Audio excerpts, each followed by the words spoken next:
ஆவியான தேவனே அடைக்கலம் தந்தருள்வாய். எனது பொருளும் ஆவிதேகம் உனதென முழு மனதோடு தர பாவமான சாபம் யாவும் பரிஹரித்திட பரம் சுகித்திட ஆவியான தேவனே அடைக்கலம் தந்தருள்வாய். ஆவியான தேவனே அடைக்கலம் தந்தருள்வாய்.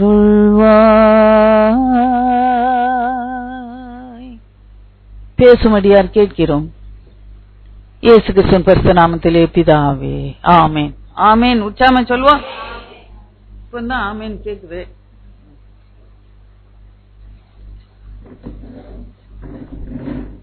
ஆண்டவராகிய இயேசு கிறிஸ்து நாமத்திலே நான் உங்கள் அனைவரையும் வாழ்த்துகிறேன். நான் ஒரு முகவரையை கொடுக்க விரும்புகிறேன். யாத்ரா 33 அதிகாரம் 14-15 வசனத்தை நீங்க வாசித்து பார்த்தீங்கன்னா வாசிக்க வேண்டாம். உங்கள்கிட்ட நான் கேள்விதான் கேட்க போறேன். அங்கு கர்த்தர் மோசே இடத்திலே சொல்லுகிறார், என் சமூகம் உனக்கு முன்பாக செல்லும், நான் உனக்கு இளைப்பாறுதல் தருவேன். என்னுடைய சமூகம் உன்னோடு கூட இருக்கும். நல்லா கவனிங்க. இன்றைக்கு அந்த 46ஆம் சங்கீதத்தை வாசித்தோம். தேவன் நம்முடைய அடைக்கலும் நம்முடைய பலனும் ஆபத்து காலத்தில் அனுகூலமான துணையுமானவர் என்று சொன்னோம்.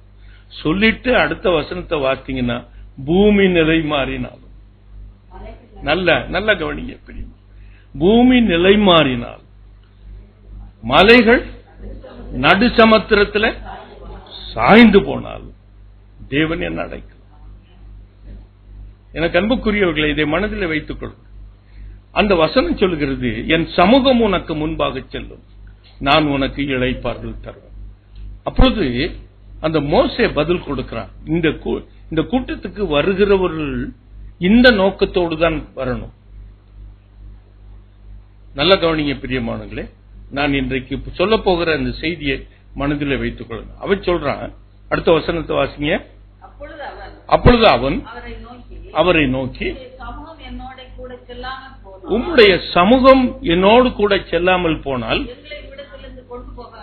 எங்களை இந்த இடத்திலிருந்து எங்க கொண்டு போக போறார் ஆண்டவர்? சொல்லுங்களேன். எந்த இடத்துக்கு அவர் வாக்குத்தத்தம் கொடுத்து அழைத்து கொண்டு போகிறார்? கானான்னா நீங்க ஏதாவது அது ஒரு பாலைவனம் நினைப்பீங்க. பாலும் தேனும் ஓடுகிற அப்படி என்று சொல்லு. அப்போ பாலும் தேனும் ஓடுகிற இடத்திற்கு ஆண்டவர் அழைத்து கொண்டு போவேன் என்று சொல்லி இருக்கிறார். அப்போ இந்த மோசே என்ன பதில் கொடுக்கிறான்? ஆண்டவரே, எனக்கு பாலும் தேனும் ஓடுகிற அந்த தேசம் எனக்கு வேண்டாம், உங்க சமூகம் தான் எனக்கு வேண்டாம். அநேகர் நம்முடைய ஆண்டவரிடத்திலே வருகிறோம், வாக்குத்தத்தத்தை போக்கஸ் பண்ணி தான் நம்ம இந்த இடத்துக்கு வர்றோம். எதையாவது ஆண்டவர் செய்ய மாட்டாரா? ஏதாவது இந்த குடும்பத்தில் இந்த பிரச்சனை தீராதா என்று தயவு செய்து இந்த இடத்திற்கு வராதீங்க. அப்படியே அவன் மோசே சொல்றத மனதில் வைத்துக் கொள்ளுங்க. எனக்கு பாலும் தேசும் ஓடுகிற தேசத்திற்கு போகாமல் நான் இந்த வனாந்தரத்தில் இருந்தாலும் பரவாயில்ல, உம்முடைய சமூகம் தான் எனக்கு வேணும். கரந்தட்டி ஆண்டவர், இந்த மனநிலைமையோடு கூட நீங்கள் ஆண்டவரை அணுகினால், இது நல்ல மனசுல வச்சுக்கோங்க. ஆண்டவர் வாக்குத்தத்தத்தை நாம் நம்பி ஆண்டவரிடத்தில் வரணும் என்று நாம் பிரசங்கிக்கப்பட்டிருக்கிறோம் இத்தனை வருஷம். ஆனால் இன்றைக்கு இந்த கடைசி காலத்து பிரசங்கமாகிய இந்த காரியத்தை உங்களுக்கு நினைவுபடுத்த விரும்புகிறேன். அவன் சொல்றான், எனக்கு பாலும் தேனும் ஓடுகிற இடம் வேண்டாயா, இந்த நட்டுவாக்காளியும் தேளும் இருக்கிற இந்த வனாந்திர தேசமே எனக்கு போதும், நீங்க என்னோட கூட இருந்தால் போதும். இப்படி கேட்க பழகுங்கள் பிரியமான, பழகுங்கள். இப்படி கேட்க பழகிட்டீங்கன்னா, நான் அதைத்தான் செய்தியா நான் சொல்ல போகிறேன். அப்படி நீங்க மனநிலைமைக்கு உங்க ஆட்டிடியூடுக்கு வந்துட்டீங்கன்னா கர்த்தர் உங்களுக்குரிய எல்லா காரியத்தையும் செய்து முடியும். இந்த ஆட்டிடியூடு வரலன்னா நீங்க தலைகீழ நின்று ஜெபம் பண்ணாலும் கிடைக்காது. இதை மனதில் வைத்துக் கொள்ளுங்கள். தலைகீழ ஏதாவது ஒரு வழி அருகே கிடைக்கிற ஒரு தானியம், பயிர் வழியே கிடக்கிற இந்த தானியத்தை நீங்க பொறுக்கிக்கிட்டு போலாமே ஒழிய, அல்லது மேஜையில விழுகிற துணிக்கைகளை பொறுக்கிக் கொள்வீங்களே ஒழிய என் தேவனோடு கூட உட்கார்ந்து போஜனம் பண்ண முடியாது. எனக்கு அன்புக்குரியவர்களே, இந்த கடைசி காலத்தில் நீங்கள் இதை மனதில் வைத்துக் கொள்ளுங்கள். ஆண்டவரே, I am not focusing your promises. உம்முடைய வாக்குத்தத்தத்தை நான் அதை போக்கஸ் பண்ணி உம்மிடத்துல நான் வரல. நீங்க என்னோடு கூட இருங்க, அது போதும்.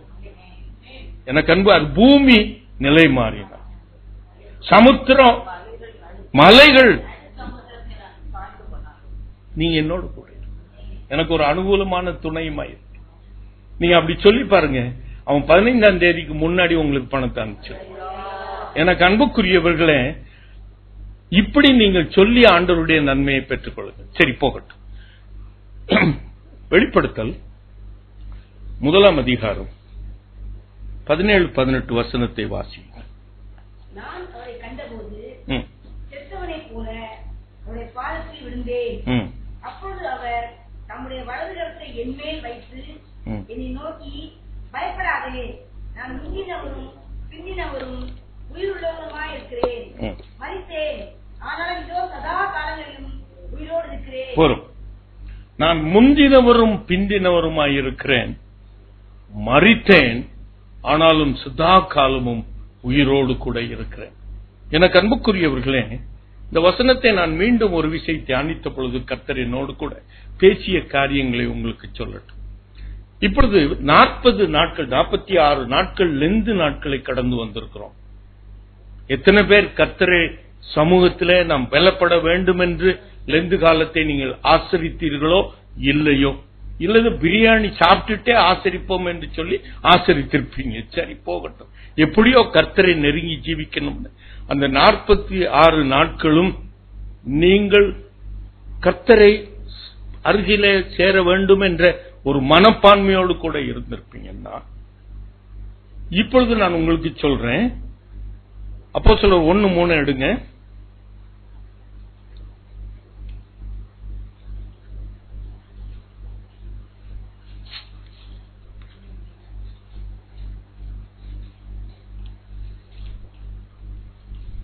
இன்னொரு லெந்து கால நாட்கள் உங்களுக்கு காண்பிக்க போகுது. அப்போஸ்தலர் 1:3. என்னது அப்போஸ்தலர் எடுக்கிறதுக்கு இவ்வளவு நேரமா? 1:3 வாசிங்க. அவர் பாடுபட்ட பின்பு 40 நாளளவும் அப்போஸ்தலருக்கு தரிசனமாகி தேவனுடைய ராஜ்யத்துக்குரியவைகளை அவர்களோடு கூட பேசி அநேக தெளிவான திருஷ்டாந்தங்களினாலே அவர்களுக்கு தாம் உயிரோடு இருக்கிறவராக அவர் காண்பித்தார். நல்லா கவனிங்க. 2 நாட்களை முடித்து ஈஸ்டர் பண்டிகை கொண்டாடித்தோம். இப்பொழுது 40 நாட்கள் அளவும் அந்த உயிர்த்தெழுந்த இயேசு அவருடைய வாயிலிருந்து புறப்பட்டு வந்த வார்த்தைகளை நீங்கள் கவனமாய் தியானிப்பீர்கள் என்றால் உங்கள் வாழ்நாள் முழுவதற்கும் கர்த்தர் உங்களோடு கூட இருப்பதை நீங்கள் கண்டுபிடிப்பீங்க. அல்லேலூயா சொல்லுங்க. அங்கு பாருங்க, 40 நாட்களும் அவர் எதை குறித்து அவர்களோடு கூட பிரசங்கம் பண்ணாரா? தேவனுடைய ராஜ்யத்தை குறித்து தான் அவர் அவர்களுக்கு பிரசங்கம் பண்ணார்களாம். நல்ல கவனிங்க.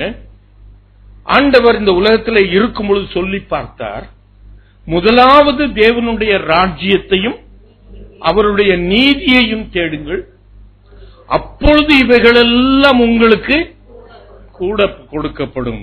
நல்ல கவனிங்க. அப்போ எனக்கு கூட கொடுக்கப்படுவதற்கு நான் என்ன செய்யணும்? அதை தேடுறோமா? பாலும் தேனும் ஓடுகிற தேசத்தை தேடுகிறோமா?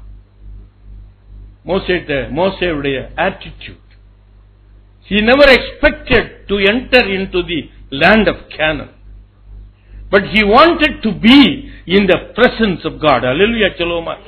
தேவனுடைய ராஜ்யத்தையும் அவருடைய நீதியையும் தேடுங்கள், அப்பொழுது இவைகள் எல்லாம் உங்களுக்கு கூட கொடுக்கப்படும். ஹல்லேலூயா சொல்லுவோமா? ஹல்லேலூயா சொல்லுவோமா? ரோமர் 14:17 நாம் வாசிக்கிறோம், தேவனுடைய ராஜ்யம் புசிப்பும் குடிப்பும் அல்ல. நல்லா கவனிங்க, அவர் இந்த 40 நாட்களும் புசிக்கிறதை குறித்தும் குடிக்கிறதை குறித்தும் உங்களுடைய தேவைகளை குறித்தும் அவர் பிரசங்கம் பண்ணல. இதை மனதில் வைத்துக் கொள்ளுங்கள். தேவனுடைய ராஜ்யத்தை குறித்து அவர் பிரசங்கித்தார் என்று வேதம் சொல்லுது. தேவனுடைய ராஜ்யத்தை குறித்து தான் அவர் உயிர்த்தெழுந்த ஆண்டவர் பேசியிருக்கிறார். அந்த தேவனுடைய ராஜ்யம் என் வேதம் சொல்லுகிறது, அது புசிப்பும் குடிப்பும் அல்ல, அது நீதியும், அது சமாதானமும், பரிசுத்த ஆவியினால் உண்டாகும் சந்தோஷமும். அல்லேலூயா சொல்லுவோம். அல்லேலூயா, அல்லேலூயா. இந்த 40 நாட்களும் தேவனுடைய ராஜ்யத்தை குறித்து நீங்கள் சிந்தியுங்கள். அது புசிப்பும் குடிப்பும் அல்ல, அது நீதியும் சமாதானமும், பரிசுத்த ஆவியினால் வரும் சந்தோஷமும்.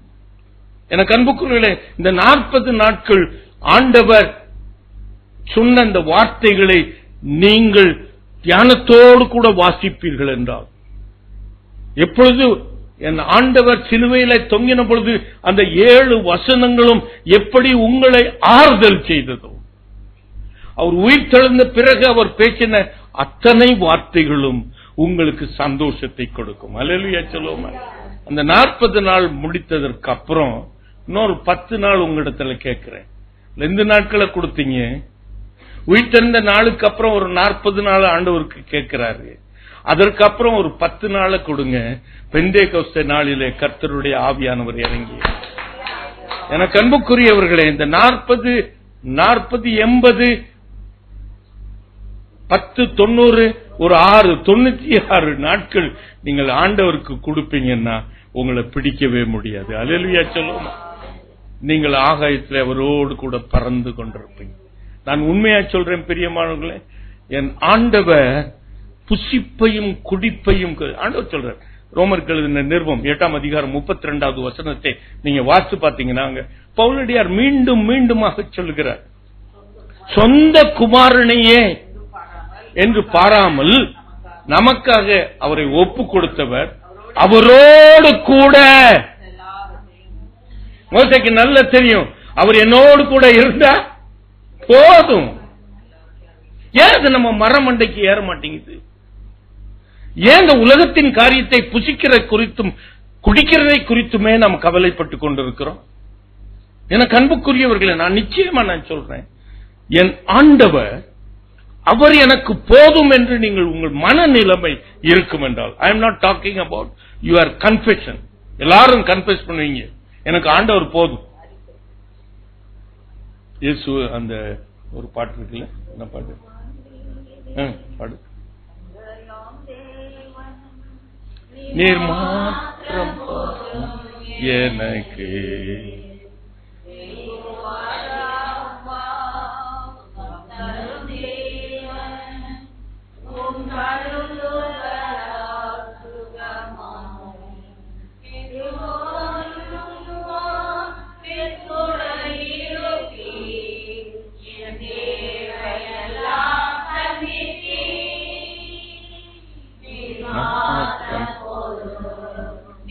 மாத்திரம் போதும்,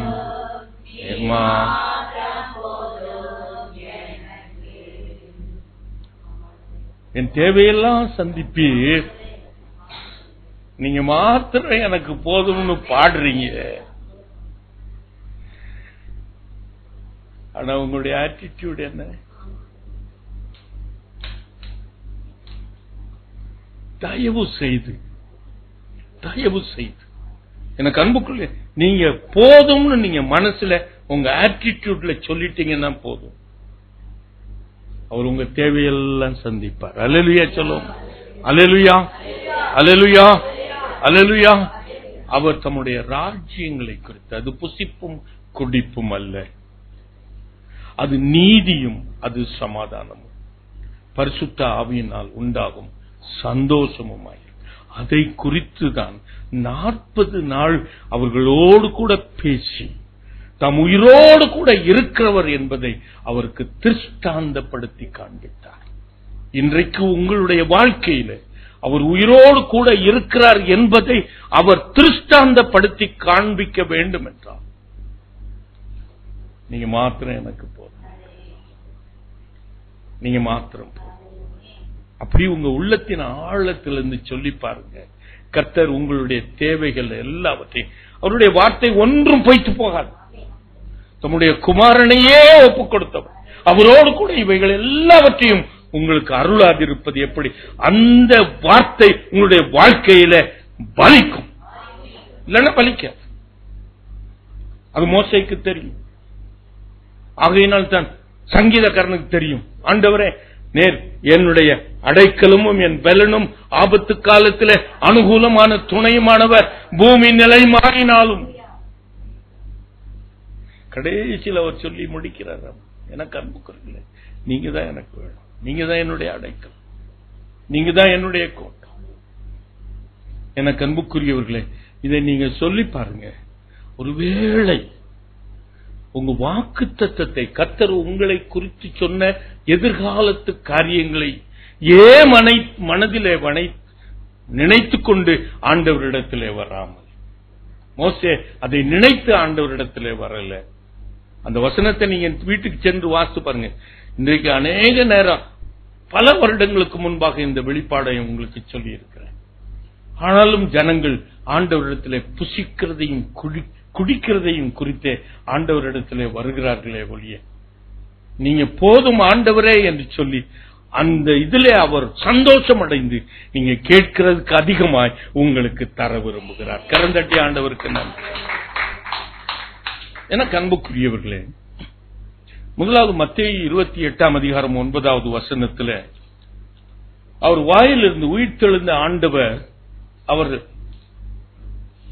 ராஜ்யத்தை குறித்து, தேவனுடைய ராஜ்யத்தை குறித்து அவர்களோடு கூட பேசி இருக்கிறார். அது புசிப்பும் குடிப்பும் அல்ல, இந்த உலகத்தின் வாழ்க்கை அல்ல. ஆண்டவர் எதிர்கொண்டு வருகிற அந்த பெண்களை பார்த்து சொல்கிறார், நீங்கள் வாழ்க என்று சொல்லுகிறார். எனக்கு அன்புக்குரியவர்களே, நீங்க நீடிய ஆயுளாக வாழ வேண்டும் என்றும், நீங்கள் எல்லாம் சுகமுடன் வாழ வேண்டும் என்றும், கடன் இல்லாமல் வாழ வேண்டும் என்று ஆண்டவர் வாழ்த்துதல் சொல்லல. இதை மனதில் வைத்துக் கொள்ளுங்கள். அவர் அந்த வாழ்த்துதல் சொன்னதின் ஒரு பெரிய முக்கியம் தேவனுடைய ராஜ்யத்தை குறித்து ஒரு வாழ்த்துதல். அல்லேலூயா சொல்லுவோம், அல்லேலூயா. ஏனென்றால் தேவனுடைய ராஜ்யத்தில் இந்த மாமிசம் பங்கேற்காது. தேவனுடைய ராஜ்யத்தில் பங்கெடுப்பது உன்னுடைய ஆத்துமா. அல்லேலூயா சொல்லுவோம், அல்லேலூயா, அல்லேலூயா, அல்லேலூயா. எந்த உருவத்தோடு போகிறோம் என்பதை குறித்து நான் உங்களோடு கூட பேசணும். ஆனால் என்னுடைய சரீரம் அந்த இடத்திலே போகாது. என்னுடைய ஆத்துமா தான் தேவனுடைய ராஜ்யத்தில் பங்கு பெறும். அவரோடு கூட என்றென்றைக்கு நான் வாழப் போகிறேன். எனக்கு அன்புக்குரியவர்களே, அந்த தேவனுடைய ராஜ்யத்திற்கு என்னுடைய ஆத்துமா வாழ வேண்டும். அல்லேலூயா சொல்லுவோம். அது நோய் கொண்டிருக்க கூடாது, அது பலவீனப்பட்டுக் கொண்டிருக்க கூடாது. அந்த உள்ளான மனுஷன் பலவீனம் அடைந்தவனாக காணப்படக்கூடாது. அந்த உள்ளான மனுஷன் பலவானாய் காணப்படணும். அல்லேலூயா சொல்லுவோம். ஆத்மா என்பது உள்ளான மனுஷன். நீங்க எந்த இதை மனதில் வைத்துக் கொண்டு நீங்கள் நினைத்தாலும் சரி, ஆத்மா என்பது என்ன என்று புரியாமல் இருக்கலாம். உன்னுடைய இன்னர் மேன், உன்னுடைய இன்னர் கான்சியன்ஸ், உன்னுடைய உள்ளான இருதயத்திலே இருக்கிற எண்ணம். அல்லேலூயா சொல்லுவோமா. உன் மனதிலே இருக்கிற எண்ணம், அது என் தேவன் என்பது எப்பொழுதும் உன்னுடைய உள்ளத்திலே இருந்து கொண்டே இருக்கணும். அல்லேலூயா சொல்லுவோம். ஆகையினால் தான் அவருடைய மார்பிலை சாய்ந்த யோவான் சொல்கிறான், ஆண்டவரே, 3 யோவான் 2வது வசனம், உன் ஆத்துமா வாழ்கிறது போல நீ எல்லாவற்றிலும் வாழ்ந்து சுகமாய் இருக்க விரும்புகிறேன். எனக்கு அன்புக்குரியவர்களே, நம்முடைய ஆத்துமா வாழ, அது நீதியும் அது சமாதானமும். எனக்கு அன்புக்குரியவர்களே, கர்த்தருடைய நீதியை தேடணும். நல்லா கவனிக்கணும் பிரியமானது. என் ஆத்துமா எப்படி வாழ வேண்டும் என்று அந்த சங்கீதக்காரன் சொல்றான். 41ஆம் சங்கீதம் 4வது வசனத்தில் அவன் பேசுகிறான். ஆண்டவரே, கர்த்தாவே எனக்கு இரங்கும், கர்த்தாவே எனக்கு இரங்கும். உமக்கு விரோதமாய் நான் பாவம் செய்தேன், என் ஆத்துமாவை குணமாக்கும். என் ஆத்துமாவை குணமாக்கும். எனக்கு அன்புக்குரியவர்களே, நான் என்றென்றைக்கும் உம்மோடு கூட இருக்க விரும்புகிறேன். என் ஆத்துமாவை குணமாக்கும் என்று சொல்கிறார். அநேக நேரத்தில் நம்முடைய வாழ்க்கையில இந்த உலகத்தின் பிரச்சனைகள், உலகத்தின் பாடுகள், நமக்கு எதிராக இருக்கிறவர்களுடைய நமக்கு கொடுக்கிற பிரச்சனைகளே நம்முடைய முதலாவதாக நம்முடைய இதயத்தில் இருக்கு. ஆனால் ஆண்டவர் சொல்லுகிறார், அதை மறந்து விட்டு, அந்த பாலும் தேனும் ஓடுகிற அந்த கானான் தேசத்தை மறந்து விட்டு, உம்முடைய சமூகம் என்னோடு கூட இருக்கும் என்றால் அது போதும். இல்லை என்றால் நான் அந்த இடத்துக்கு போக, நீங்க சொல்லி பாருங்களேன். இந்த பாவ எண்ணத்தோடு நான் வாழ்வது எனக்கு பிடிக்காது. சொல்லி பாருங்க. நீங்க தான் எனக்கு வேணும், உங்க பரிசுத்தம் தான் எனக்கு வேணும், ஆண்டவர் உங்களுடைய பிரசன்னம் தான் வேணும். இருதயத்தில் சுத்தம் உள்ளவன் தான் பாக்கியவான், அவன் தேவனை தரிசிக்க முடியும். சுத்தம் இல்லாமல் தேவனை தரிசிக்க முடியாதே. பரிசுத்தம் இல்லாமல் தேவனை தரிசிக்க முடியாதே. தேவனுடைய ராஜ்யத்தில் புசிப்பும் குடிப்பும் அல்லையே, அது தேவனுடைய நீதியும் தேவனுடைய சமாதானமும் பரிசுத்த ஆவியினால் உண்டாகிற சந்தோஷமும் தானே. இது உலகத்திலே உள்ள சந்தோஷம் அல்ல. தானியங்களும் திராட்சரசங்களும் பெருகி இருந்த காலத்திலே இருந்த சந்தோஷத்தை பார்க்கிலும் அதிகமான சந்தோஷத்தை என் இருதயத்திலே கொடுத்தீர். தாவீதுக்கு ஆண்டவர் இந்த உலகத்திலே பிறந்ததும் தெரியாது, இறந்ததும் தெரியாது, உயிர்த்தெழுதலும் தெரியாது. அவைகள் எல்லாம் கர்த்தர் அவனுக்கு விளக்கி காண்பித்தார், தரிசித்தான். எனக்கு அன்புக்குரியவர்களே, அவன் ஆகையினால் தான் அவன் பேசுகிறான். எனக்கு அன்புக்குரியவர்களே, இந்த பாவத்தோடு கூட நான் உங்க இடத்துல வர முடியாது. இந்த கெட்ட எண்ணங்களோடு கூட அந்த 41 அதிகாரத்தில் அநேக நேரத்தில் அவங்க எல்லாரும் அந்த அவன் அவன் ஆத்மா நோய் கொண்டிருக்கிறது அந்த பாவத்துக்கு. அவனுக்கு அந்த பாவ எண்ணங்களை கொண்டு வந்த அந்த சத்துரு, இவன் எப்போ சாவான் என்றே நினைத்துக் கொண்டிருப்பானா. ஆனால் அந்த எண்ணம் என்னிடத்துல நீங்க என் ஆத்மா பிழைக்கும், அல்லேலூயா சொல்லுவோம். அந்த சத்துரு கொண்டு வருகிற எண்ணம் என்னிடத்திலே வராதபடிக்கு, பாவ எண்ணங்கள் என்னிடத்திலே வராதபடிக்கு என் ஆத்மா நோய் கொண்டிருக்கிறதை குணமாக்கும். அல்லேலூயா சொல்லுவோம். அல்லேலூயா, அல்லேலூயா, அல்லேலூயா, அல்லேலூயா. எனக்கு அன்புக்குரியவர்களே, அதனால் தான் ஆண்டவர் உயிரோடு கூட இருந்த நாட்களிலே நம்முடைய ஆத்மாவை நோய் கொள்ளுகிற சில காரியங்களை சொல்லியிருக்கிறார். மார்க் 7 அதிகாரம் 21 23 வசனத்தை வாசிங்க பார்க்கலாம். மார்க் 7 நம்முடைய ஆத்மாவை கெடுக்கிற அல்லது நம்முடைய இருதயத்தை தீட்டுப்படுத்துகிற அல்லது என்னுடைய உள்ளான மனுஷனை பலவீனப்படுத்துகிற காரியங்களை ஆண்டவர் ஒரு பட்டியலிட்டு சொல்கிறார். மார்க் 7 அதிகாரம் 21 22 23 மனுஷனுடைய இருதயத்திற்குள்ளிருந்து பொல்லாத சிந்தனைகள், விபச்சாரம், வேசித்தனம், கொலை, பாதகங்கள், களவுகள், பொருளாசை, துஷ்டத்தனங்களும், கபடும், காம விகாரமும், வனு கண்களும், தூஷணமும், பெருமையும், இது எல்லாம் நம்முடைய ஆத்மாவை தீட்டுப்படுத்தும், நம்முடைய இருதயத்தை தீட்டுப்படுத்தும்.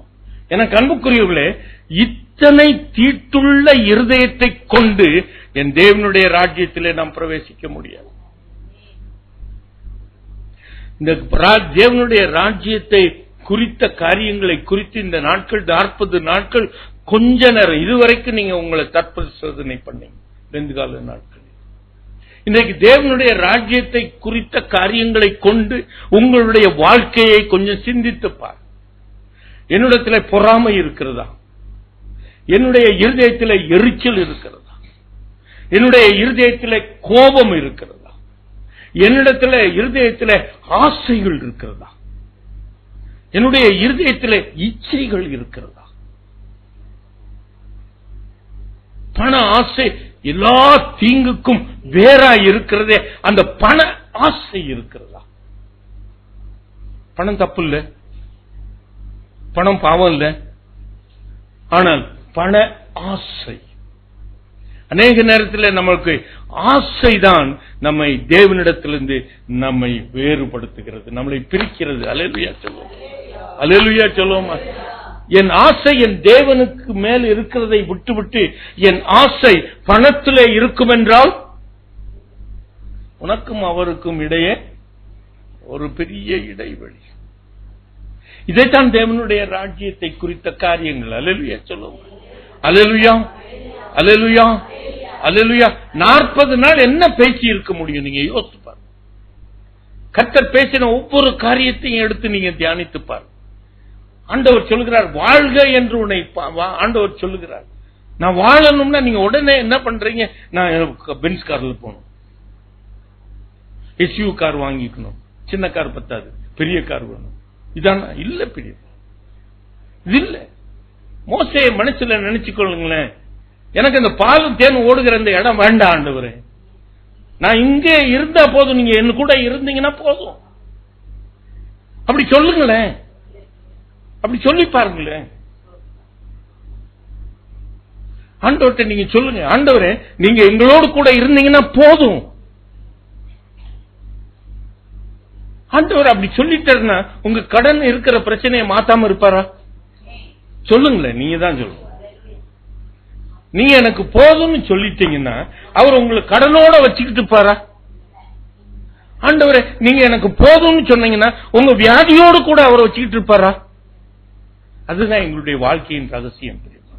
எல்லாரும் நீங்க நினைப்பீங்க எங்களை கொடுத்து நீங்க வேணா ஒருவேளை பொறாம இருக்கலாமா இருக்கும். அதான் பாக்கியவான். பொறாம பாக்கியவான் யாரு?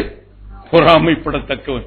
என்னை கொண்டு எனக்கு நான் இன்னைக்கு என் மனைவிட்ட கேட்டு பாருங்க, என்னுடைய சரீரத்தில் எத்தனையோ பாடுகள் இருக்கு, எத்தனையோ வேதனைகள் இருக்கு, எத்தனையோ காரியங்கள் இருக்கு. என்னைக்காவது முழங்கால ஜபிக்கும் போது என்னுடைய நோயை சுகப்படுத்துங்கன்னு கேட்டிருக்கேன். கேள்வி, நீங்க என்னோட கூட இருங்க ஆண்டவரே, அது போதுமே. 73 ஆண்டுகள் என்னை வளர்த்தி நடத்தி கொண்டு வந்திருக்கிறது, அது போராதா? எனக்கு அன்புக்குரியவர்களே, இந்த சூட்சமத்தை தெரிந்து கொள்ளுங்கள். ஆண்டவரே நீங்க எனக்கு போதும் அப்படின்னு சொல்ல பழகுங்க. நீங்க என் மூஞ்ச பாக்குறத பார்த்தா வெறுமையா பாக்குறீங்க எல்லாரும். இது எப்படி சொல்றது? என் கணவன் என் கூட சண்டை போட்டுக்கிட்டே இருப்பானே, நீங்க போதும்னு எப்படி சொல்றது? ரொம்ப கடினம் தான். ஆனா சொல்லி பாருங்களேன், சொல்லி பாருங்களேன். கேளு பாம்பு அவை ஓடுகிற அந்த வனாந்தரத்திலே இருக்கிறத விட்டு தப்பிச்சு ஓடுனா போதும்னு அந்த மோசே ஓடி இருக்கலாம் இல்லையா? அங்கே என்னை எடுத்துக்கொண்டு நீங்க என் கூட வரல, வந்தா என்னை எடுத்துக்கொண்டு போங்க, வரலன்னா இங்கே இருக்கிற அப்படி சொல்லி பாருங்களேன். I want you to make ஒரு ஆனஸ்ட் ட்ரையல். ஆண்டவரை கொஞ்சம் இதன் மிதமித்தம் சோதித்து பாருங்கள். அல்லேலூயா சொல்லுவோமா? அல்லேலூயா சொல்லுவோமா? Hallelujah. I give you some allowance for that. ஆண்டவரை எதுல சோதிக்கணும்னு சொல்லி இருக்கு. அதை தாண்டி ஒரு காரியத்திலே நான் ஊழியக்காரனாகிய நான் கர்த்தரை நீங்கள் சோதித்து பாருங்கள்னு சொல்லி இருக்கிறேன். நீங்க உங்களுடைய உள்ளத்தின் ஆழத்திலிருந்து சொல்லணும். வெளிப்படையா நீர் மாத்திரம் போதும் கைதட்டி டான்ஸ் ஆடி பாடி பிரயோஜனம் இல்லை. அப்புறம் என்கிட்ட வந்து கேட்காதீங்க. உள்ளத்தின் ஆழத்திலிருந்து சொல்லுங்க, ஆண்டவர் உங்களுடைய கணவனை சரி செய்யறாரா இல்லையாப்பா? எப்பொழுதுமே நம்முடைய கணவன் அல்லது நம்முடைய பிள்ளைகள் அல்லது நம்முடைய கடன், நம்முடைய வியாதி அது சுகமாக வேண்டும் என்றேதான் நம்முடைய எண்ணங்கள் இருக்கிறதே ஒழிய, என் ஆண்டவர் என்னோடு கூட இருந்தால் இவைகளில் ஒன்றும் என்னை என்ன பண்ணாது, சேதப்படுத்தாதே. அப்படி தெரியுமா உங்களுக்கு? அப்படி நீங்க புரிஞ்சுக்கிட்டீங்களா தேவனுடைய வசனத்தை? தேவன் என் அடைக்கலம், என் பலன், அவர் காலத்தில் அனுகூலமான துணையானவர். பூமி நிலை மாறினாலும் தேவன் என் அடைக்கலம். அப்படி சொல்லி பாருங்களேன். ஐ வாண்ட் யூ டு கெஞ்சி கேட்கிறேன். ஒருக்கா பிரச்சனை இருக்கு, பாடு இருக்கு, ப்ராப்ளம் இருக்கு, ஆனா இதை உங்க முழங்கால தேவனோடு கூட அழும்பொழுது சொல்லுங்க, ஆண்டவரே நீங்க மாத்திரம் எனக்கு போதும் சொல்லிப்பார். இரண்டாவது 28ஆம் அதிகாரம் மத்தேயு 10வது வசனத்தில் அவர்கள் இயேசு சொல்லுகிறார், அவர்களை பார்த்து பயப்படாதிருங்கள் என்று சொல்லுகிறார். எனக்கு அன்புக்குரியவர்களே, அவர் நித்தியமாய் இந்த உலகத்திலிருந்து வாழ போகிறார். நித்தியமாய் அவர் ஆண்டவரோடு கூட பிதாவோடு கூட அவர் இருக்க போகிறார். அப்பொழுது உங்களிடத்தில் சொல்லுகிறார், நீனும் வாழ்க என்று சொல்லுகிறார். நல்லா கவனிங்க, அவர் வாழப் போகிறார் நித்தியமாய் பிதாவினுடைய வந்து உங்களையும் அவரோடு கூட சேர்ந்து வாழ வைக்க வேண்டும் என்று வாழ்க என்று சொல்லி இருக்கிறார். இந்த இடத்துல ஆண்டவர் பயப்படாதிருங்கள் என்று சொல்லுகிறார். எனக்கு அன்புக்குரியவர்களே, இதை நான் இந்த லெந்து கால நாட்களிலே கொஞ்சம் இதை சிந்தித்து பார்த்தேன். என் ஆண்டவராகிய இயேசு அவர் இந்த சிலுவை மரணம், ஆண்டவருடைய பிரசன்னம் அவரிடத்திலிருந்து பிரிக்கப்படுகிற வேளை, இவைகளை குறித்து அவர் கலங்கினாரா, கலங்கலையா? பயப்பட்டாரா, பயப்படலையா? மார்க் 14ஆம் அதிகாரத்தில் அவர் கெத்செமனே தோட்டத்தில் முகங்குப்புற விழுந்து ஆண்டவரிடத்தில் ஒரு ஜெபம் பண்ணுகிறார். என்ன ஜெபம் பண்றாரு? ஆண்டவரே,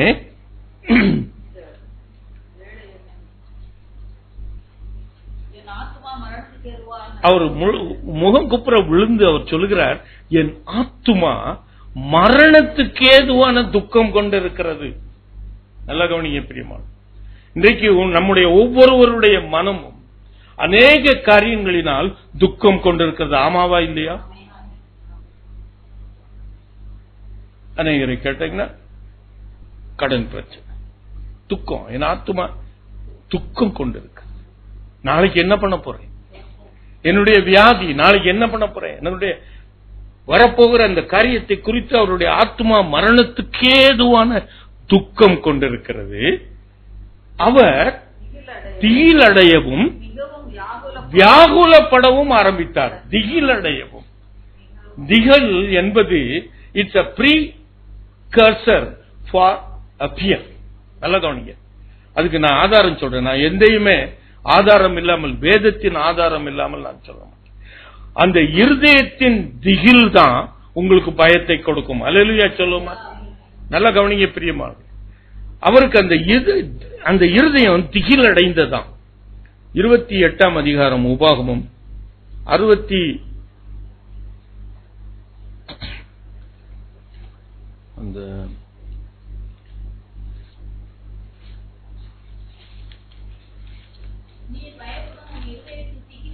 28:67 நீ பயப்படும் உன் இருதயத்தின் திகிலினாலும். நல்லா கவனி. அப்போ உன் பயம் எப்போ வருது? இருதயம். நம்ம முதல்ல என்ன வருது? நம்ம இருதயம். இது நல்ல கவனிங்க பிரியமானவர்களே. ஆண்டவர் மறுரூப மலையிலே அவர் அந்த மரணத்தை குறித்து கொஞ்சம் திகில் அடைந்திருந்தார். அதனால் தான் ஆண்டவர் என்ன செய்தார்? மோசேயையும் எலியாவையும் அனுப்பி அவர்கள் எல்லாரையும் அதை குறித்து பேசிக் கொண்டிருக்கிறாங்க. சிலுவை மரணத்தை குறித்து பேசிக் கொண்டிருக்கிறாங்க. நல்லா. அப்போ அந்த மறுரூப மலையிலே ஏறும் பொழுதே ஆண்டவருக்கு அவருடைய மரணத்தை குறித்த ஒரு திகில். அப்பொழுது ஆண்டவர் அவரை மோசேயை அனுப்புகிறார், எலியாவையும் அனுப்புகிறார். அல்லேலூயா சொல்லுவோமா? இது எதை குறிக்கிறது என்றால், நம்முடைய இருதயம் திகில் அடையும் பொழுது நாளைக்கு என்ன பண்ண போறோம், நாளைக்கு என்ன செய்ய போறோம், நாளைக்கு இந்த வியாதி எனக்கு என்ன பண்ண போறோம், நாளைக்கு ஆஸ்பத்திரிக்கு போறதுக்கு எனக்கு நிர்வாகம் இல்லை, அப்படி என்று நம்முடைய இருதயத்திலே ஒரு திகில் வரும் பொழுது அங்கு மோசேயையும் எலியாவையும் கர்த்தர் அனுப்பித்தார். மோசே யாரை குறிக்கிறது? தேவனுடைய வார்த்தையை குறிக்கிறது. அல்லேலூயா சொல்லுமா. அப்ப உன்னுடைய இருதயத்தில் திகில் அடையும் பொழுது தேவனுடைய வார்த்தை உனக்கு நேராக புறப்பட்டு வரும். எலியாவை கர்த்தர் அனுப்பினார். எலியா எதற்கு ஒப்பிடுகிறார்? நான் ஒப்பிடுகிறேன், அவர் அபிஷேகத்துக்கு ஒப்பு கொடுக்கிறேன். அல்லேலூயா சொல்லுமா. அப்படி என்றால் நான் இருதயத்தில் திகில் அடையும் பொழுது கர்த்தருடைய வார்த்தை எனக்கு நேராக திரும்பி வருகிறது. அவருடைய அபிஷேகத்தினால் நிரப்பப்படுகிறேன். அல்லேலூயா சொல்லுமா. அதுக்கப்புறமும் அவருக்கு திகில் அடையும். அப்ப முகம் குப்புற விழுந்து ஆண்டவர்கிட்ட சொல்றார், ஆண்டவரே இந்த வேலை நீங்க கூடுமானால் என்னிடத்திலிருந்து நீங்கும்படி செய்யும். அந்த வேலை என்ன என்று நான் அந்த குட் ஃப்ரைடே அன்னைக்கு பேசின அநேகர் நீங்க அந்த மெசேஜை கேட்டிருக்க மாட்டேன். இந்த வேலை என்ன தெரியுமா? அவர் பாவமாக்கப்பட்ட பொழுது, அவர் சாபமாக்கப்பட்ட பொழுது 3 மணி நேரம் அங்கே இருள், காரிருள் இருந்துச்சு. அந்த காரிருள் நடந்த சம்பவம் என்ன? எல்லாருடைய பாவங்களும் அவர் மீது சுமத்தப்பட்டது. எல்லாருடைய சாபங்களும் அவர் மீது சுமத்தப்பட்டது. சாபம் மாத்திரமல்ல, அன்றைக்கு ஆண்டவருக்கு எனக்கு சில காரியங்களை வெளிப்படுத்தினார். பாவத்தின் கான்சிக்வன்சஸ். அல்லேலூயா சொல்லுவோமா. அல்லேலூயா, அல்லேலூயா. சாபத்தின் கான்சிக்வன்சஸ். அல்லேலூயா சொல்லுவோமா. அல்லேலூயா. நல்ல கவனிங்க. பாவத்தினுடைய கான்சிக்வன்சஸ் என்ன? குடிச்சா என்ன ஆகும்?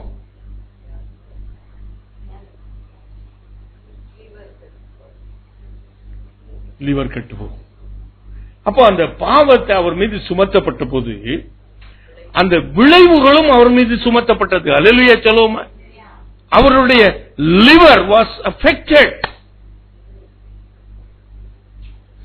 அந்த பாவத்தின், அதுதான் பாவத்தின் சம்பளம் மரணம். அந்த பாவத்தின் சம்பளம் மரணம் என்ற அது ஆவிக்குரிய விஷயத்தை புரிந்து கொண்டீங்கன்னா, it's a separation from God. Hallelujah சொல்லுமா. It's not a physical death. நாம பாவம் செய்தோம்னா நாம மரிக்க போறது இல்ல. ஒரு நாள் மரிக்க போறோம். ஆனால் ஒவ்வொரு பாவம் செய்த பொழுதும் ஒவ்வொரு தடவும் நம்ம யாரும் மரிக்கிறது இல்ல. But you are being separated from God. Hallelujah சொல்லுமா. கர்த்தருடைய பிரசன்னத்திலிருந்து நீங்க என்ன பண்ண போறீங்க? அதுதான் அவர் பாவமாக்கப்பட்ட பொழுது. He was not made a sinner, he was made a sin. அவர் பாவமாக்கப்பட்டார். அல்லேலூயா சொல்லுமா. பாவமாக்கப்பட்ட அவர் சின்னர் என்று சொன்னால் கர்த்தர் அவரிடத்தில் வந்திருப்பார். ஏன்னா பாவிகளை ரட்சிக்கவே கர்த்தர் வந்திருக்கிறார். ஆனால் பாவத்தை பார்க்க முடியாதவர். அல்லேலூயா சொல்லுமா. அல்லேலூயா சொல்லுமா. ஆகையினாலே அவர் பாவமாக்கப்பட்டபடியினாலே அவருடைய சமூகம் அவரிடத்திலிருந்து எடுக்கப்பட்டது. பிதாவும் நானும் ஒன்று என்று சொன்னார் அல்லவா. அப்பொழுது அவருடைய சமூகம் அவரிடத்திலிருந்து எடுக்கப்பட்டது. என் தேவனே, என் தேவனே, ஏன் என்னை கைவிட்டீர் என்று சொன்னார். எனக்கு அன்புக்குரியவர்களே, அப்படி பயத்துக்குள்ளே கடந்து போனவர், திகிலுக்குள்ளே கடந்து போனவர் உயிரோடு எழுந்து கூட வந்து அவர் சொல்கிறார், நீ பயப்படாதே என்று சொன்னார். He went through the experience. அவர் அந்த திகிலையும் பயத்தையும் அவர் அனுபவித்தபடியினாலே நீ பயப்படாதே என்று சொல்லுகிறார். எனக்கு அன்புக்குரியவர்களே, எவ்வளவு பெரிய ஒரு ஆசீர்வாதம். கர்த்தரோடு கூட நான் வானத்திலே எடுக்கப்படுகிற வரைக்கும் நான் எதை குறித்து நான் பயப்படக்கூடாது. கர்த்தர் என்னோடு கூட இருக்கிறார். அவருடைய கோலும் அவருடைய தடியும் என்னை தேற்றும். அல்லேலூயா சொல்லுமா. அல்லேலூயா, அல்லேலூயா, அல்லேலூயா. யோவான் 3வது காரியம். யோவான் எழுதின சுவிசேஷம் 21ஆம் அதிகாரம் 15-16 எல்லாத்துக்கும் தெரியும். பேதுருவிடத்தில் ஆண்டவர் 3 தடவை கேட்கிறார், என்னிடத்தில். ஏன் 3 நேரம் கேட்கணும் அவர்கிட்ட? சொல்லுங்களேன், கொஞ்சம் தான் யோசித்து பாருங்க, ஒரு சிந்தனை பண்ணுங்களேன். இந்த பேதுரு பையட்ட ஏன் ஆண்டவர் 3 தடவை அன்பாய் இருக்கிறாயா, அன்பாய் இருக்கிறாயா, அன்பாய் இருக்கிறாராயா ஏன் கேட்கணும்? அவன் 3 தடவை மறுதளிச்சுட்டான். அதனால 3 தடவை அவர் கேட்டாரு. அப்படிதான் நம்முடைய மர மண்டைகளுக்கு அப்படிதான் தோணும். எனக்கும் அப்படிதான் தோணுச்சு. ஆனா என் தேவனை குறித்து ஒன்று நான் அறியாத நாட்களிலே அப்படி நினைச்சேன். ஏனென்றால் என் பாவத்தை எல்லாவற்றையும் அவர் என்ன பண்ணுவாராம்? சமுத்திரத்தின் ஆழத்திலே போட்டு விடுவாராம். அவர் நினைக்கவே மாட்டாராம். அல்லேலூயா சொல்லுவோமா? என் ஆண்டவரை இப்படியாய் அறிந்தவர்கள் அவன் 3 தடவை மறுதளித்தபடினால் அவர் 3 தடவை அவர் அன்பாய் இருக்கிறாயா என்று கேட்பார் என்று சொல்வது தவறு. எனக்கு அன்புக்குரியவர்களே, அவர் 3 தடவையும் அவனிடத்தில் 2 காரியத்தை நான் சொல்லிட்டு நான் கடந்து போட்டேன். அவர் 3 தடவை கேட்டதற்கும் அவன் அன்பாய் இருக்கிறேன் என்று சொன்னதுக்கு அப்புறம் இயேசு சொன்ன ரிப்ளை என்ன? என் ஆடுகளை you feed my lamb. 3 தடவையும் ஆண்டவர் அவனுக்கு சொல்றது என்ன? நீ என்னுடைய ஆடுகளை. உங்க கருத்துல எத்தனை ஆடை கொடுத்திருக்காரு சொல்லு? 2 குட்டி ஆடு, ஒரு பெரிய ஆடு. கணவன் ஒரு பெரிய ஆடு, 2 குட்டி ஆடு, பிள்ளைங்க. ஒவ்வொருத்தருக்கும் ஒரு ஆடு கொடுத்திருக்காரா இல்லையா? நான் பெரிய ஊழியக்காரனை பத்தி நான் பேசல. என்னை மாதிரி ஒரு வீட்டு ஹவுஸ் மேன் நான் அப்படிதான். நான் எப்போ என்னை ஊழியக்காரன்னு நான் எப்பவும் நான் தம்பட்டம் அடிச்சுக் கொள்கிறது. எனக்கு ஆண்டவர் என்ன கொடுத்திருக்கிறாரு? 3 குட்டி ஆடுகளை கொடுத்திருக்கிறாரு. 6 குட்டி குட்டி குட்டி ஆடுகளை கொடுத்திருக்கிறார். 6 பேர பிள்ளைகளை கொடுத்திருக்கிறார். ஒரு பெரிய முதிர்ந்த ஆடையும் கொடுத்திருக்கிறார். அப்போ அந்த ஆடுகளை நான் என்ன பண்ணணுமா? அப்போ அந்த ஆடுகளை feed your lamb.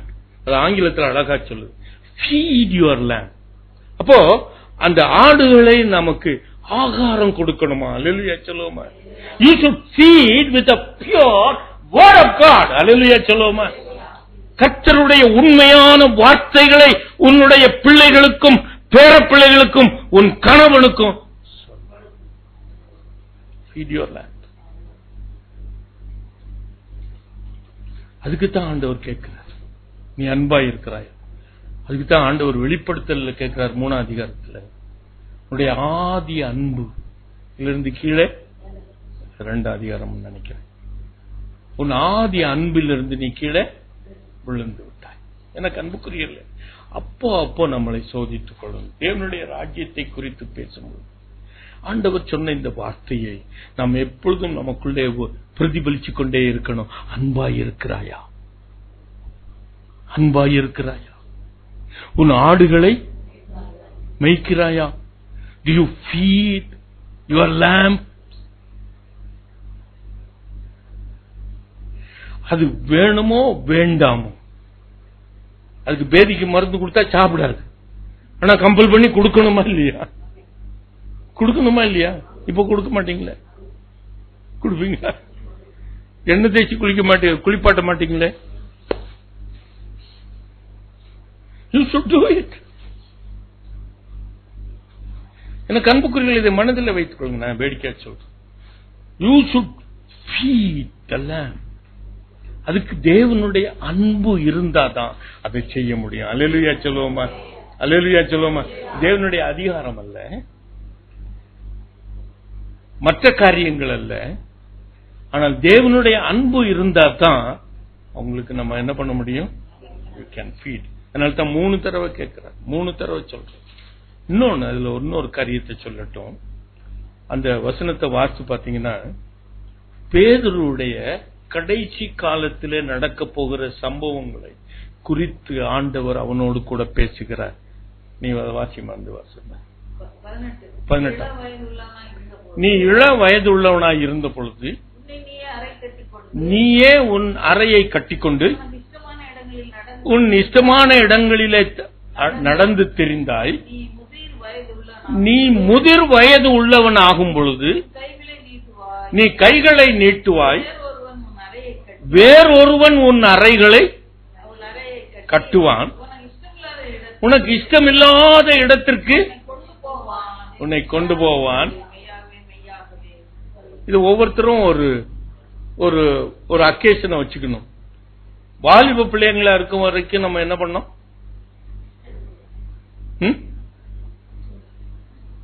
அம்மா ஊட்டி விடுவாங்க, நம்ம இஷ்டம் போல இருந்தோம். எப்போ படுத்தால் படுப்போம், தூங்கி எந்திரிப்போம். ஆனா திருமணமான உடனே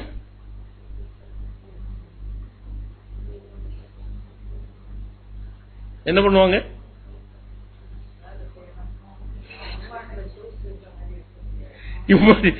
இத்தனை நாள் இருந்த மாதிரி இருக்க முடியுமா? இது ஒவ்வொருவருடைய வாழ்க்கையில நடக்க வேண்டிய காரியம். அல்லேலூயா சொல்லுவோமா? நான் ரிட்டையர் ஆகும்போது கர்த்தர் என்னை காலையில எழும்பி அன்னைக்கு ரிட்டையர் ஆகணும். 41 வருஷமா ஒர்க் பண்ணேன். I was retired general manager. அந்த அன்னைக்கு ரிட்டையர் ஆகணும். அன்னைக்கு ரிட்டையர் ஆகும்போது ஆண்டவர் என்னோடு கூட பேசுகிறார். இதுவரைக்கும் நீ you had all power, authority in your office. இனிமேல் என்ன இருக்காது? ஒரு கல்வி இருக்காது. அப்பவே God prepared me for my retired life. Hallelujah சொல்லுவோமா? Hallelujah சொல்லுவோமா? Hallelujah சொல்லுவோமா? Hallelujah. அவன் பிடிச்சதா நடந்துச்சு. அவன் ஒருவேளை நினைச்சிருக்கலாம், நான் இயேசுவை போல நான் சிலுவையில் அறையப்பட்டிருக்கேன், விரும்பியிருப்பானா இருக்கும். ஆனா historians say that he was nailed on the cross upside down. Hallelujah சொல்லுவோமா? தலைகீழ வச்சு அவனை சிலுவையில் அறைந்தார்கள். அவன் நினைச்சு பார்க்காதது அவனுடைய வாழ்க்கையில நடந்துச்சு. அந்த வாழ்க்கையில அது நடந்ததை அவன் ஏற்றுக்கொண்டதற்கு காரணம் அவர் மீது வைத்திருந்தார். அன்பாய் இருக்கிறாயா? கணவன் திட்டுனா அதை வாங்கி பாக்கெட்டுக்குள்ள போடுறதுக்கு அன்பாய் இருக்கிறாயா? கொஞ்சம் யோசித்து பார். அவன் நீ விரும்பாததை செய்யணும்னு சொல்றான். You may have to go through that. You may have to go through that path. ஆனால் எல்லாவற்றையும் கிறிஸ்துவின் மீது வைத்திருக்கிற அன்புதான் என்னை சகித்துக் கொள்ள செய்யும். அல்லேலூயா சொல்லுவோமா? அல்லேலூயா சொல்லுவோமா? அல்லேலூயா சொல்லுவோமா? இந்த உயிர் தெழுந்த தேவனுடைய அன்பு ஒவ்வொருவருடைய உள்ளத்திலும் இருக்கணும். அல்லேலூயா சொல்லுவோமா? அல்லேலூயா சொல்லுவோமா? ஒரு ஸ்டேஜ்ல இருந்து அடுத்த ஸ்டேஜ் போவோம். எங்க ஸ்டேஜ்? ரிட்டையர்மெண்ட்டுக்கு அப்புறம் யாரும் நம்மளை என்ன பண்ண மாட்டாங்க. நல்ல வேளை நம்மள முதியோர் இல்லத்துல போய் சேர்க்கல. அப்படியே நடக்குது இல்ல? நடக்குதா? நடக்கலையா? அப்ப அதையும் ஏத்துக்கணும். அவருடைய அன்புதான் அதை ஏற்றுக்கணும். அப்போ அன்பாய் இருக்கிறாயா, அன்பாய் இருக்கிறாயா 3 தடவை என்கிட்ட கேட்கறதற்கு நான் முறுமுறுக்கிறவனாய் இருந்தால் இந்த வார்த்தை என்னுடைய வாழ்க்கையில கிரியை செய்யணுமா இல்லையா? தேவனுடைய ராஜ்யத்தை குறித்து அவர் பேசுகிறார். இந்த உலகத்தின் புசிப்பும் குடிப்பும் பற்றி பேசல. கர்த்தரோடு கூட நம்ம என்றென்றைக்கும் வாழ போகிறோம். நம்ம எப்படி ஆயத்தம் படுத்தி கொண்டு போக போகிறோம், இதை மனதில் வைத்துக்கணும். கடைசியா ஒரு வார்த்தை சொல்றேன். மத்தேயு 28 அதிகாரம் 20வது வசனம்.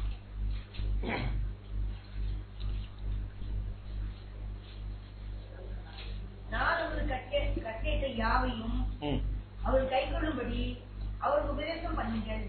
இதோ உலகத்தின் முடிவு பரியந்தமும் சகல நாட்களிலும் நான் உங்களுடனே கூட இருக்கிறேன். நல்ல கவனிங்க பிரியமான, உயிர்த்தெழுந்த ஆண்டவர் கடைசியாய் சொல்லி பரமேறுகிற ஒரு வார்த்தை. இந்த உலகத்தின் சகல நாட்களிலும் நான் உங்களோடு கூட இருக்கிறேன். எனக்கு அன்புக்குரியவர்களை, இதை மனதில் வைத்துக் கொள்ளுங்க. என் ஆண்டவர் என்னோடு கூட இருக்கிறார் என்று ஒவ்வொரு நாளும் நீங்க சொல்ல தெரிஞ்சு பல. ஆண்டவர் என்னோடு கூட இருக்கிறார், என்னோடு கூட இருக்கிறார், நான் அவரோடு கூட இருக்கிறேன். நீங்கள் அதை ஒவ்வொரு நாளும் நீங்க அதை சொல்லி பார்த்துக் கொள்ள வேண்டும். அல்லேலூயா சொல்லுவோம். செய்வீங்களா? நான் ஆண்டவரே நீ என்னோடு கூட இருக்கிறீர் என்று சொல்லும் பொழுது அவர் சொல்லுவாரு, உன் புருஷன் நேத்தான் திட்டிட்டு என்னோடு கூட இருக்கிறேன்னு சொல்றியே அப்படிம்பார்.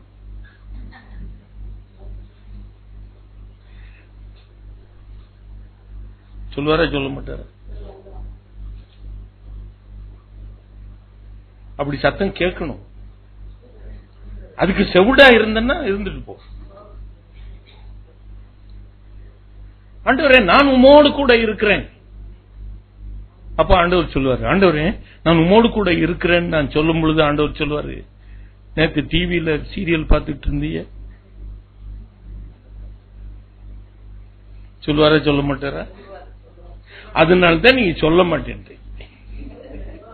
You don't want to get embarrassed every day. நான் எப்பவும் போலதான் இருப்பேன்.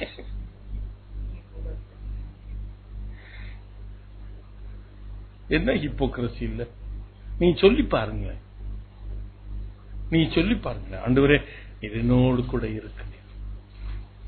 அது யார் சொல்ல முடியும்னா அதை நம்புறவங்க தான் சொல்ல முடியும். அல்லேலூயா சொல்லுமா. அவர் என்னோடு கூட இருக்கிறார் என்று நம்புகிறவர்கள் தான் சொல்ல முடியும். அதை சாத்ராக், மேஷாக், ஆபேத்நேகோ அவர்கள் நம்பினார்கள். தானியேல் நம்பினான். அல்லேலூயா சொல்லுமா. நல்ல அந்த 3ஆம் அதிகாரத்தையும் 6ஆம் அதிகாரத்தையும் எடுத்து வாசிப்பார். அப்போ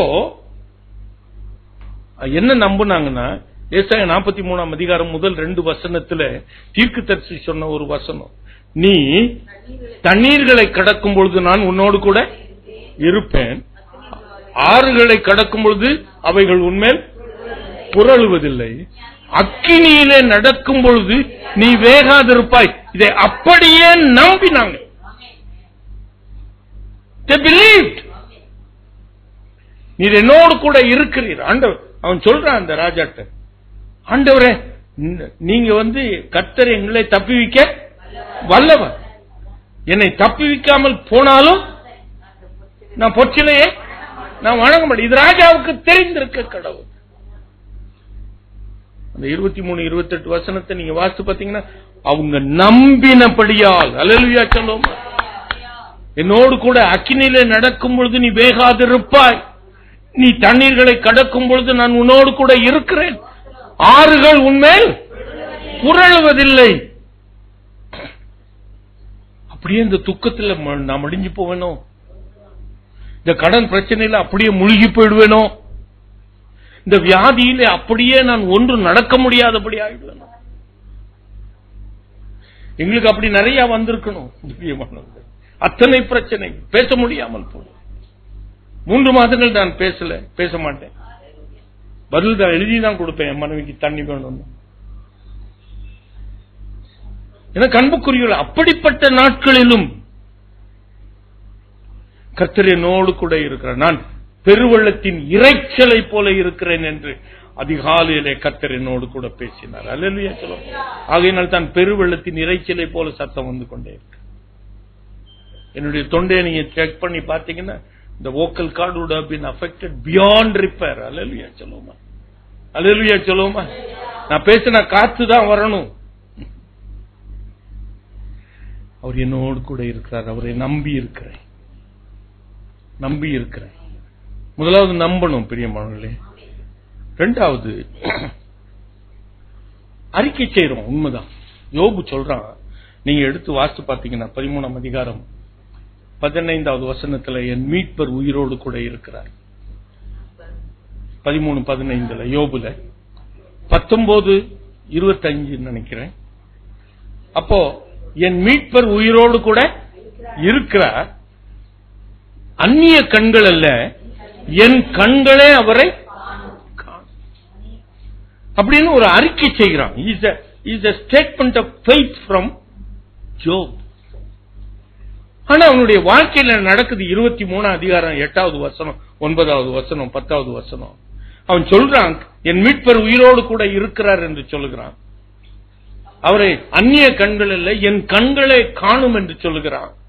ஆனாலும் அவனுடைய வாழ்க்கையில நடக்கிற ஒரு சம்பவம், நான் முன்னாடி போனாலும் அங்க அவரை இல்ல, பின்னாடி போனாலும் அவர் காணல, இடது புறத்தில் அவர் கிரியை செய்கிறாரு, ஆனாலும் நான் பார்க்க முடியல, வலது புறத்திலும் அவர் நான் காணாதபடிக்கு அவர் ஒளிந்திருக்கிறார் என்று சொல்கிறார். என் மீட்பர் உயிரோடு இருக்கிறார், என் கண்களே அதை காணும் என்று சொல்லுகிறான். ஆனா பிரச்சனைகள் பாடுகள் அவனை சூழ்ந்து அப்படியே அவனை முழுக்கி கொண்டு இருக்கும் பொழுது முன்னாடி போனாலும் இல்ல, பின்னாடி போனாலும் இல்ல, இடது பக்கம் போறேன் அங்கேயும் இல்ல, வலது பக்கம். ஆனாலும் கர்த்தர் நான் போகும் வழியை அறிந்திருக்கிறார். அல்லேலூயா சொல்லுவோமா, அல்லேலூயா சொல்லுவோமா. இந்த உண்மையை நீங்க புரிஞ்சு கொள்ளணும்னா யோபு புத்தகத்தை முழுவதையும் நீங்க வாசி. யோபுக்கு நிறைய பிரச்சனை வந்துச்சு, ஆமாவா இல்லையா? நமக்கு வந்த பிரச்சனையை காட்டிலும் பல மடங்கு பிரச்சனை அவனுக்கு வந்துச்சு. அந்த யோபு புத்தகத்தை எடுத்து வாசித்து பாத்தீங்கன்னா யோபு பேசின வார்த்தைகள் நிறைய இருக்கும், ஆமாவா இல்லையா? பிரச்சனை இருக்கும்போது நம்ம நிறைய பேசுறோம்ல. பிரச்சனை இருக்கும்போது நம்ம என்ன பண்றோம் சொல்லுங்க, வாய் நீங்க தான் சொல்லணும். நிறைய பிரச்சனை வரும்போது நம்ம நிறைய பேசுறோமா இல்லையா? ஆமா தானே, ஒத்துக்கணும் இல்லையா?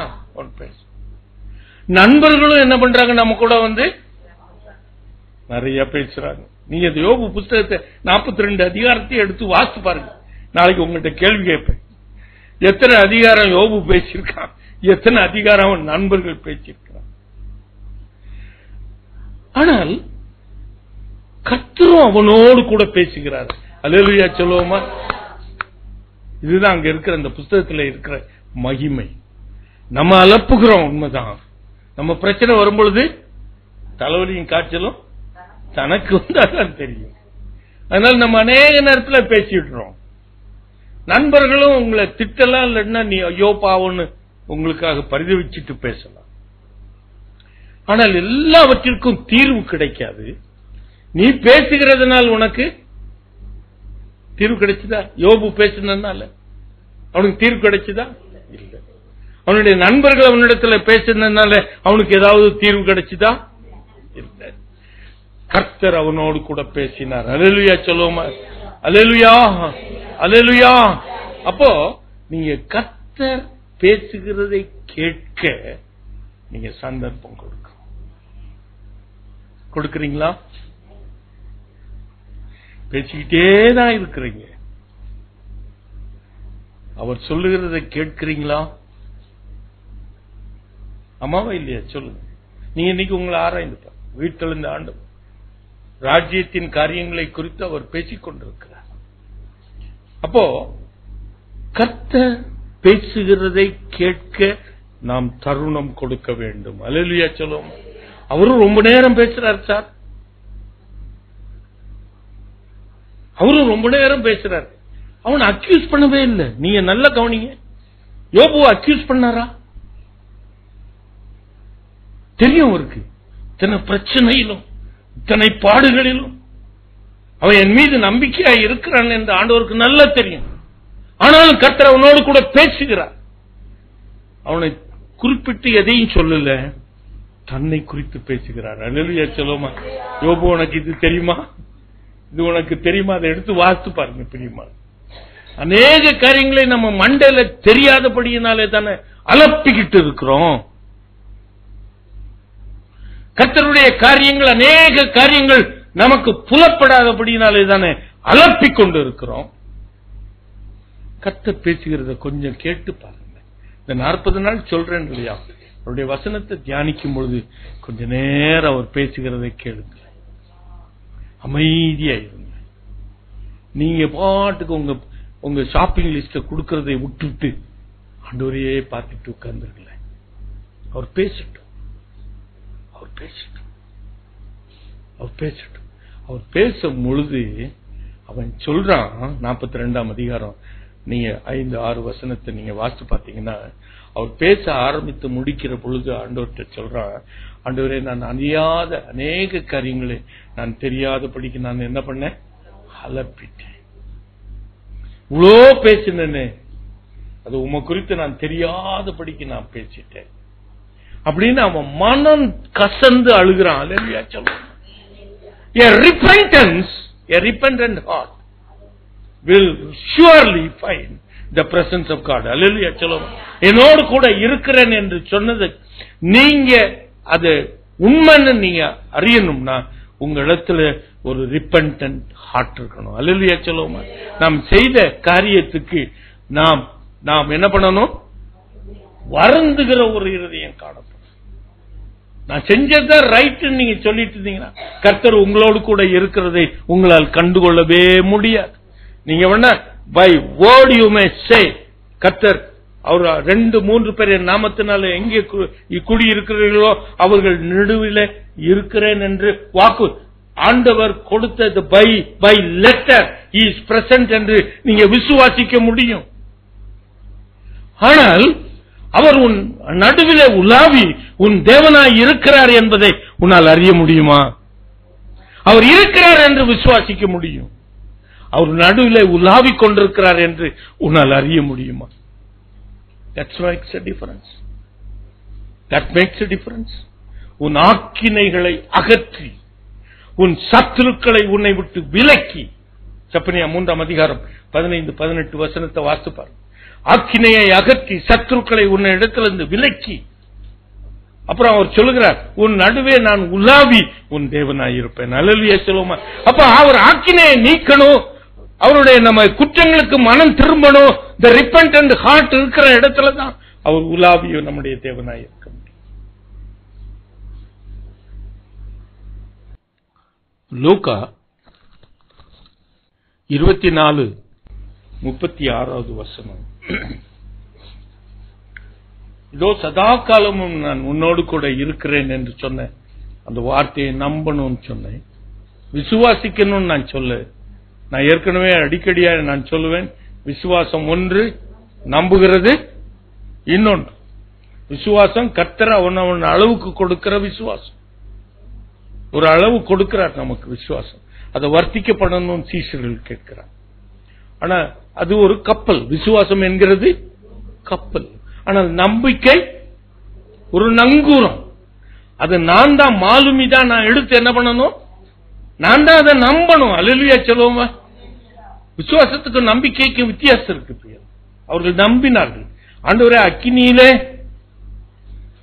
நான் நடந்தாலும் நான் வேக மாட்டேன், நான் விசுவாசித்து அதை நம்புகிறேன்.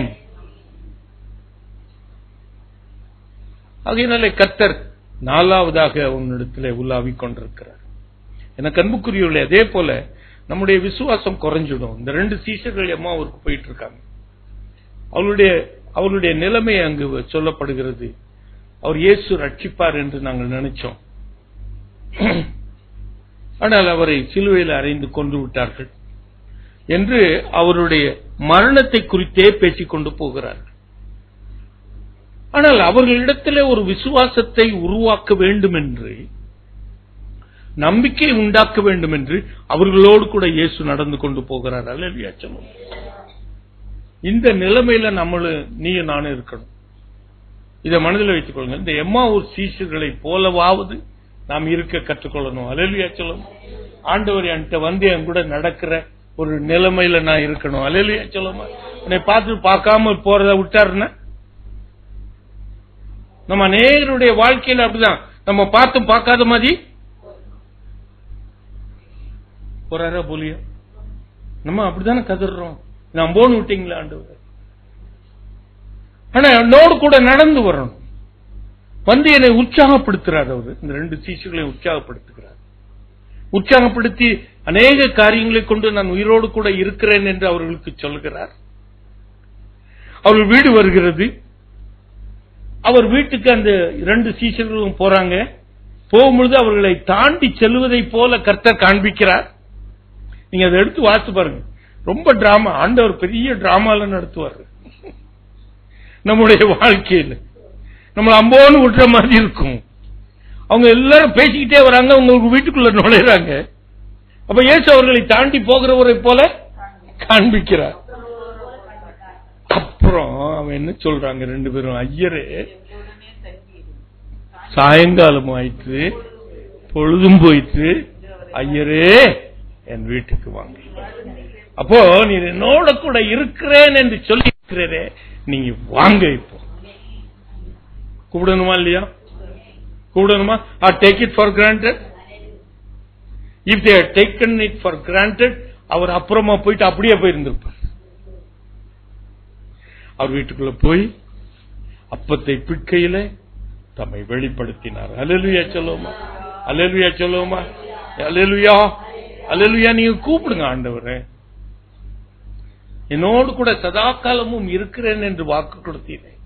இப்பொழுது நான் இந்த பிரச்சனையில நிறைய நேரத்தில் நான் ஜெபிக்க மாட்டேன். ஆனா என்ன சொல்லுவேன், ஆண்டவரே ரொம்ப வலிக்குதே ஆண்டவரே, என்ன சொல்லுவேன், எனக்கு சோகப்படுத்துங்கன்னு கேட்க மாட்டேன். ஆனா அவர் என் கூட இருக்காருல்ல, இவ்வளவு அப்படிதான் சொல்லுவாங்க, இந்த முட்டங்கள் ரொம்ப வலிக்குதே ஆண்டவரே, வலிக்குதே ஆண்டவரே. அப்ப ஆண்டவர் நம்மளுக்கு உதவி செய்வாரா, செய்ய மாட்டாரா? இந்த அனுபவத்துக்குள்ள வாங்க. எப்பவுமே அவர்கிட்ட நீங்க எனக்கு சோகப்படுத்துங்க, எனக்கு கடந்த பிரச்சனை நீக்குங்க, அதை பண்ணுங்க, இதை பண்ணுங்க, அதை பண்ணுங்க என்று கேட்கிறதை விட்டு விட்டு அவர் என் கூட இருக்கிறார். அப்படி சொல்லுவோம், ஆண்டவரே எனக்கு கொஞ்சம் வலிக்குது, சொல்லி பாருங்களேன், சொல்லி பாருங்க. சொல்லுவீங்களா?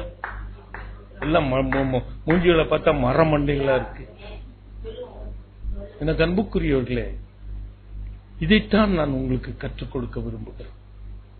மற்ற இடத்துல வேறு மாதிரி பிரசங்கம் இருக்கும், ஆனால் இங்கு நீங்க பிரசங்கம் பண்ண கர்த்தரை நீங்கள் அனுபவிக்கணும். மற்றவர்கள் சொல்லுவாருங்க, உங்க பிரச்சனைன்னு சொல்லுங்க, நான் ஜெபம் பண்ணிக்கிறேன்னு சொல்லுவாங்க. நாங்க அப்படி சொல்லுகிறது இல்லை. நீங்க ஜெபம் பண்ண, ஜெபம் பண்ண. நாங்க எப்பவுமே அப்படி சொல்றது, எப்பொழுதும் நாங்க நீங்க உங்களுக்காக ஜெபம் பண்ணிக்கிட்டே இருக்கேன்னு நாங்க சொல்ல மாட்டேன். நீங்க ஜெபம் பண்ண, அமைதியா இருங்க, கர்த்தர் உங்களோடு கூட பேசுகிறத நீங்க கேளுங்க. Be encouraged. Be encouraged. அந்த ஒழுங்குக்குள்ளே வாங்க, கர்த்தர் ஒவ்வொரு நாளும் உங்களை ஆசீர்வதிப்பார். முழங்கால் படியிடும்.